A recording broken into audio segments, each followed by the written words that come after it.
अस्सलाम वालेकुम everyone, welcome two part 4।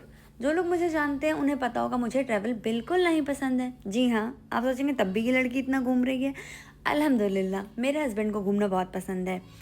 मेरे साथ मसला ये नहीं कि मुझे ट्रैवलिंग नहीं पसंद है, मुझे गाड़ी में बैठना नहीं पसंद है क्योंकि मुझे मोशन सिकनेस है।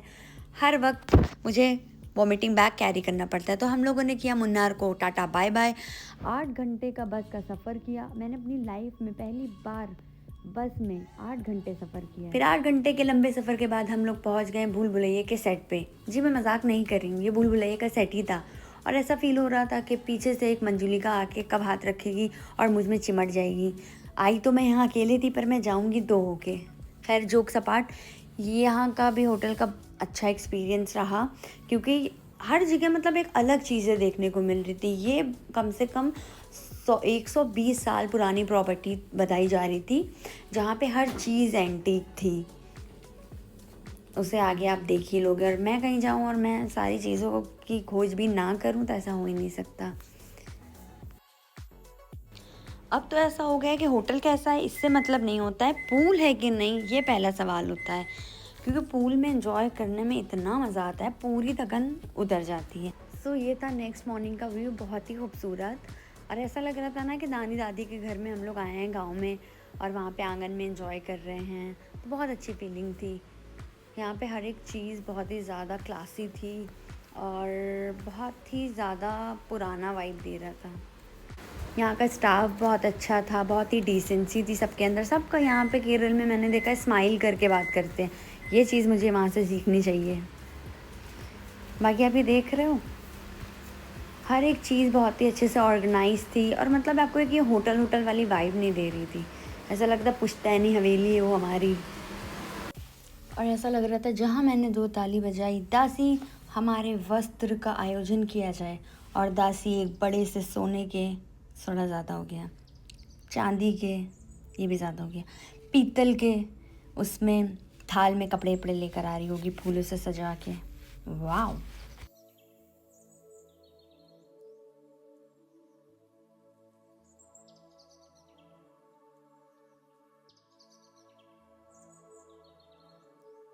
तो यहाँ पे मेरे अंदर मंजुलिका का तो नहीं पता मगर राजकुमारी इंदुमती का भूत आ चुका था।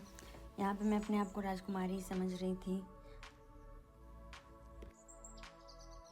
सो हमारे होटल से जस्ट 5 मिनट्स वॉकिंग डिस्टेंस पे ये बहुत ही विशाल काय बीच था जिसके किनारे पे खड़े होना तो असंभव था क्योंकि लहरें बहुत तेज़ थी।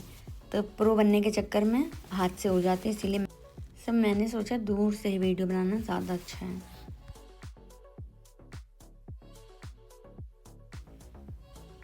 इसे कहते हैं सोने पे सुहागा। इतना अच्छा बीच, इतना अच्छा व्यू और उसमें बारिश भी होने लगी। फिर मैंने सोचा यहाँ पे मंजूलिका बना के दिखाई देते हैं आपको। हम मंजूलिका।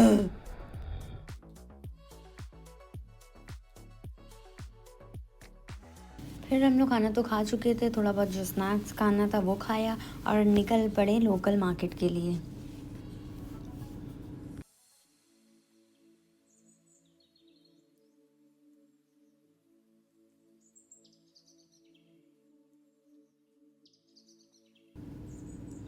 सो यहाँ पे मिल रहे थे बहुत सारे गजरे, माला, यहाँ से जो भी आपको फ्रूट, ड्राई फ्रूट। यहाँ से हम लोग पहुँच गए बैक वाटर्स।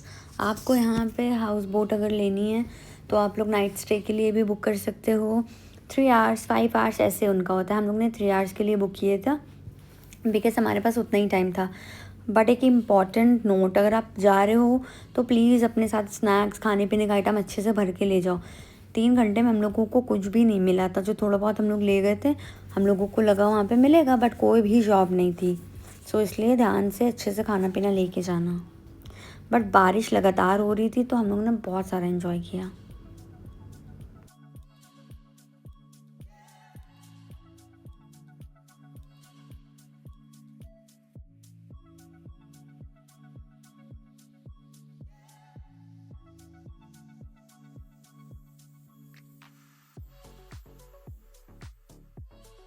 था सेल्फी पॉइंट और यहाँ पर ऐसे ये वेव की वजह से हिल रहा था ना, बहुत ज़्यादा डर लग रहा था।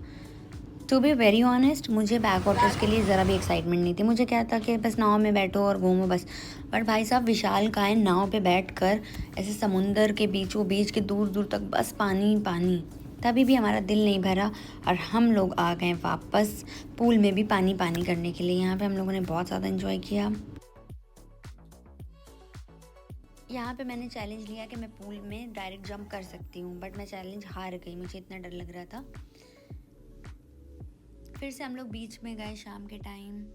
आप देख सकते हैं मेरा हृदय कितना ज़्यादा प्योर है कि मैं कौवों को पॉपकॉर्न खिला रही हूँ। मैंने सोचा ऐसे करते हैं हाथ में आके खाने लगेंगे, बट वो तो निकले कौवे सियाने, मुझसे ज़्यादा आए नहीं। खैर फिर हम लोगों ने स्टेशन पहुँचे, ट्रेन ली और हम लोग पहुँचे बैक टू कोची। वहाँ पे हम लोग ने 1 दिन का स्टे किया। जो भी हमारी शॉपिंग रह गई थी वो हमने करी। यहाँ पे भी बारिश हुई थी और 2 घंटे हमारी ट्रेन लेट हो गई क्योंकि पेड़ गिर गया था रास्ते में। फिर इस पे का सफ़र का भी हम लोगों ने मज़ा लिया और मैं धीरे धीरे सारी मेमोरीज़ को रिकनेक्ट कर रही थी। सो अल्हम्दुलिल्लाह केरल का भी एक्सपीरियंस बहुत अच्छा रहा। मैं काफ़ी ज़्यादा सैड भी थी क्योंकि ये हमारा लास्ट सेकंड डेस्टिनेशन था। इसके बाद हम जा रहे थे कोची। वहाँ से हमारी रात की फ़्लाइट थी, तो हम लोगों ने डिसाइड किया था कि जो भी बाकी प्लेसेस रह गई हैं हमने नहीं घूमा है, वहाँ पे हम जाते हैं, शॉपिंग करते हैं। तो यहीं पे हमारा सफ़र ख़त्म होता है। मुझे सबसे बुरा काम लगता है वॉइस ओवर करना, लिटरली। आप मुझसे सामने से कितने भी बुलवा लो, बट मुझे वॉइस ओवर करना बिल्कुल भी पसंद नहीं। बट आज जितनी भी केरल की जर्नी थी उसका मैंने सबका वॉइस ओवर आज ही करा है। तो ये पहुंच गए, बातों बातों में सफ़र का पता ही नहीं चला, पूरा केरल भी घूम लिए और ये हम वापस अपने शहर जाते हुए।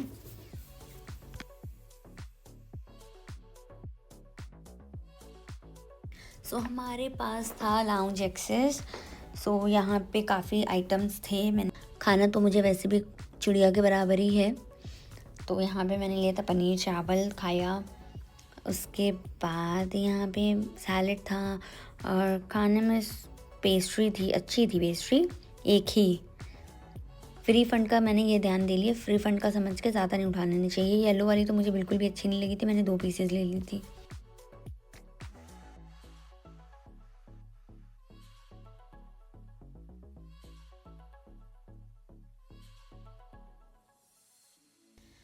अगर आप वीडियो में अभी तक बने हुए हैं तो आप लोगों का तहे दिल से बहुत बहुत शुक्रिया मेरी इस जर्नी में मेरा साथ देने के लिए। Thank you so much everyone for your support. अल्लाह हाफिज़।